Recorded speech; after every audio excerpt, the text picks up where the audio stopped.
Yo peeps, what's up? This is Freejak and I am going to take you on a little tour of my new track, Try. We're going to dive into the project and see what production stuff is going on there. But I think this is a pretty simple one. I don't recall it being overtly complicated in any way. Real simple stuff, I think. But let's have a look anyway. So let's get the project up then. Let's have a look.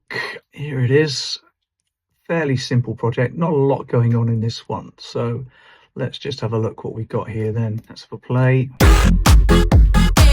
So this is a sort of main drop section, if you will. Okay, well, let's start with the kick then. So the kick, there's a sub part here, which hopefully you can hear. You might have to have your headphones on for that one.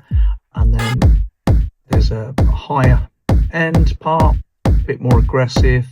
What we got going on here, we've got some snapback on there, which is just adding this little bit of attack on there. I think that kick was a sample from, I had a really old sample CD called, I don't know, something house percussion from a long time ago, and there was thousands of dirty, horrible kicks on there, and so I think that's from one of those, but that works nicely. So that's the kick, put those two together. Then percussion wise, we've got again two claps here. I think one of them is a higher clap. Let's have a listen. There's a little sort of higher tone, and then there's a sort of lower tone clap. Blend them together.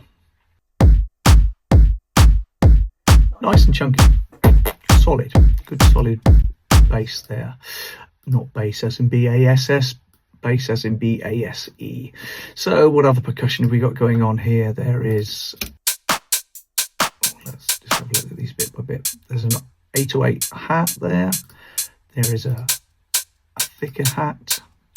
There's a closed hat loop.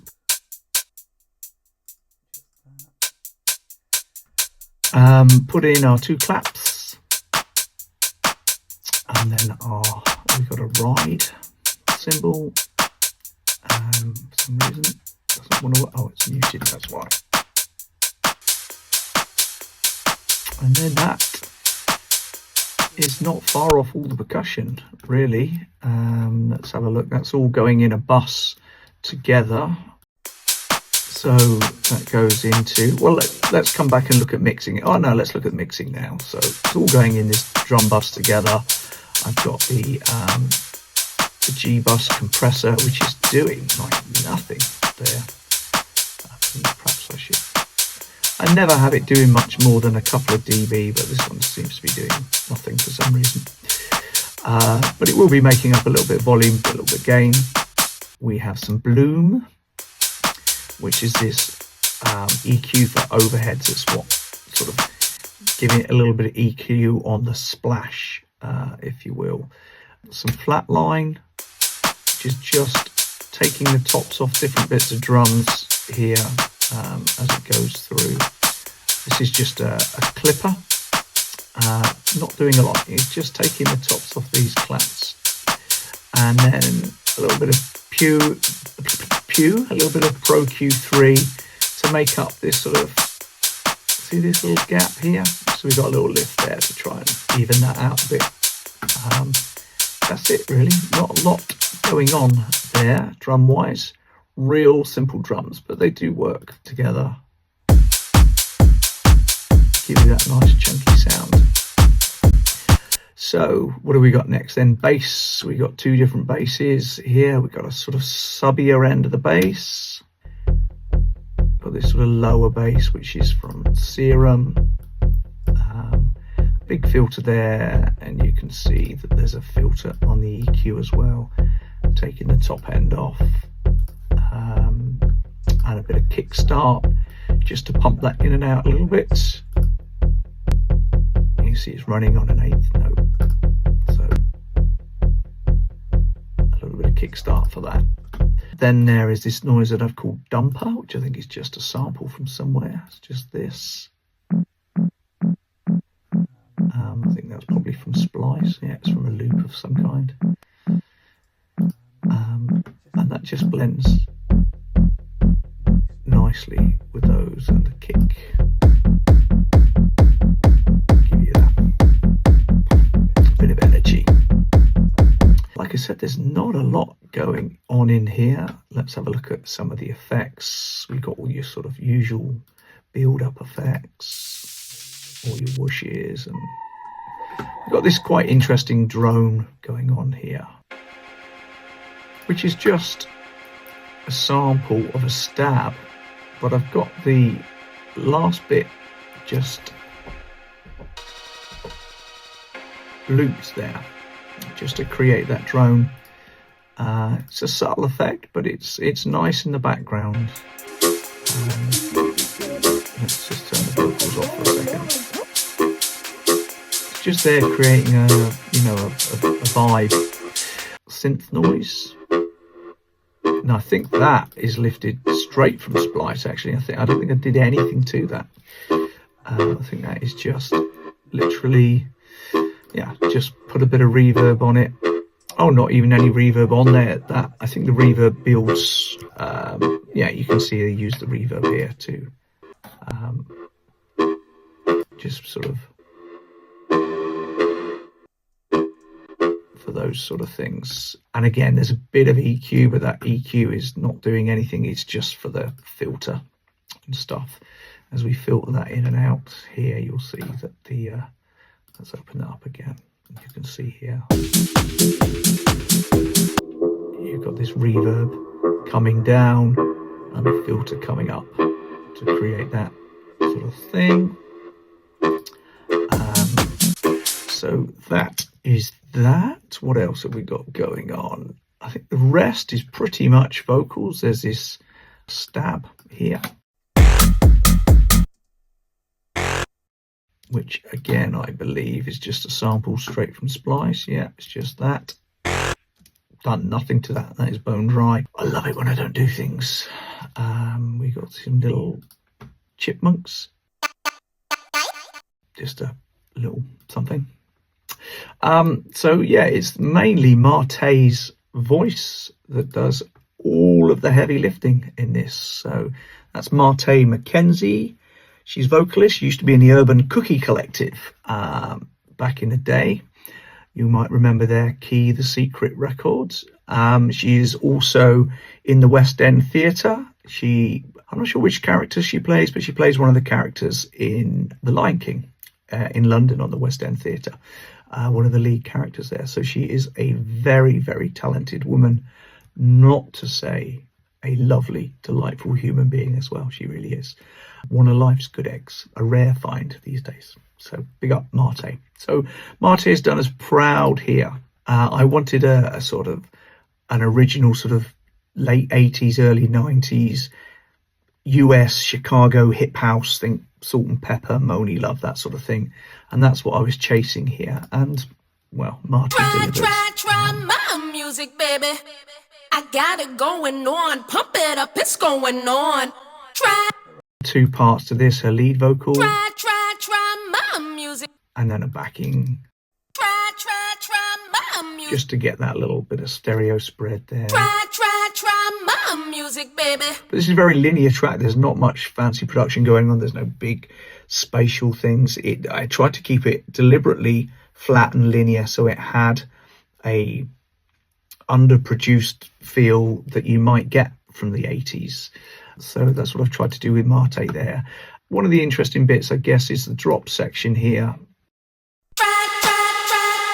And you've got this huge reverb building up and then chops.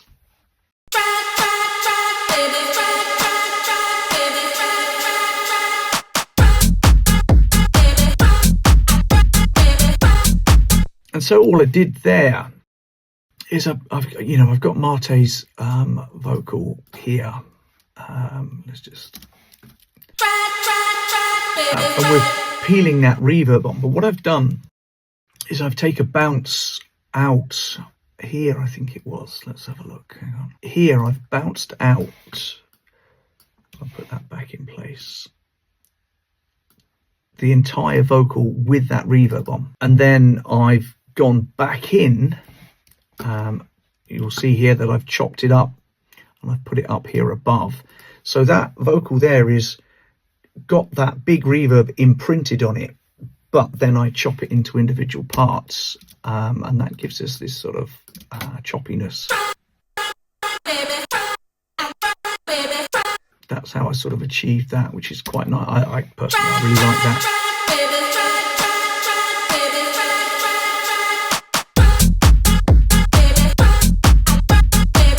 You can see here with that big reverb, one of the things that I sort of lost was the T, the attack of the T on the beginning. And so I've actually had to copy the T's over here. You'll see that these are just T's, to try and get the attack back into that.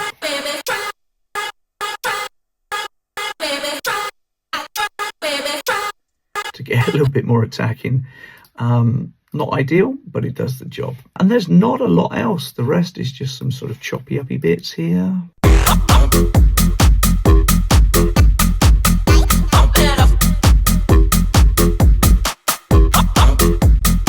One of the other things that might be a little interesting to you is I took Marte's voice and put it into an AI generator where you put in your lead vocal and it will copy that lead vocal and give you the same vocal back but with a different voice. And so that's where these sort of male parts come from here. Music, baby. So we've got these here. Music, baby. Music, baby. Pump it up, it's going on.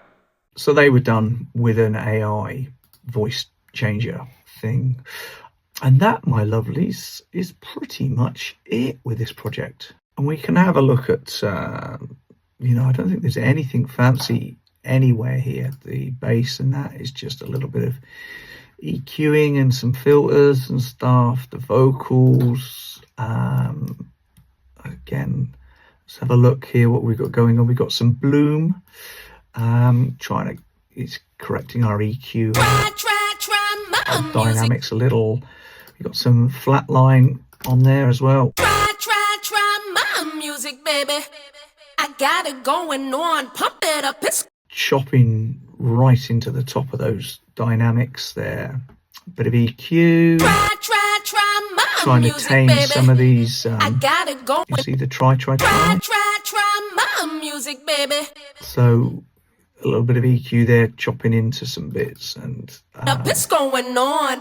Try my. try and get them under control a bit, but doesn't seem to be doing a lot. What else we got? We got some soothe. Not quite sure where we've got soothe Try on my there as well, music. but there was obviously some harshness in there somewhere, and a bit of L2. Try my music, baby. Again, just to try and control some of those louder transients. What else have we got going on?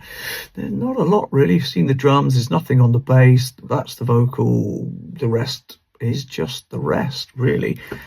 This one I did master myself, so we can have a look at the master chain here.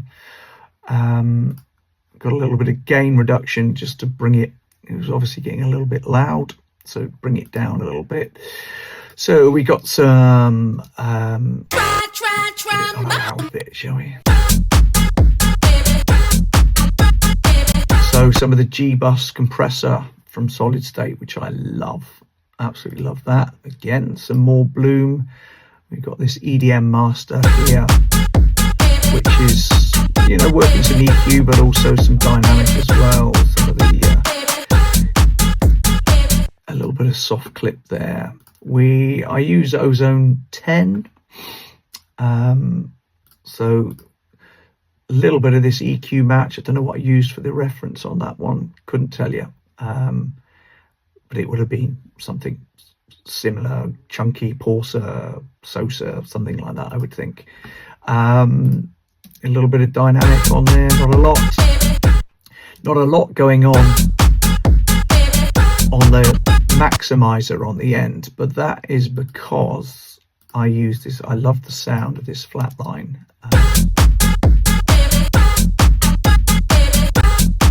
So taking off a few dB there, trimming off the top and giving us that nice flat line. A little bit of soothe, not a lot, just a tickle.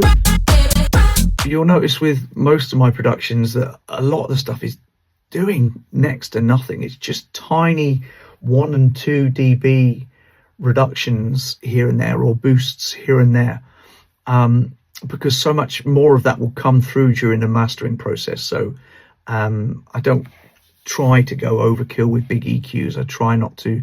I try and do as little as possible. I use this idea of the right shape for the right hole. There's no point in having a round hole and trying to force a square through that round hole. Find a round shape. So find the sounds that fit the right sounds, right shape for the right hole. Find the right sounds and then just polish them. Don't find a sound that you like and then chop it to a million pieces to make it fit. Find the right sound, right shape, right hole. Then a little bit of L2 on the end here, just to make up that last bit of volume. Just with 3 dB reduction. And that is it. Like, simple. I always think simple is best. It depends whether you like simple, doesn't it? Some people like them super big productions. But I think that's it for me. Anyway, that's Try. Available now on Be Yourself Music, featuring Marte McKenzie. Go and have a listen. See you later.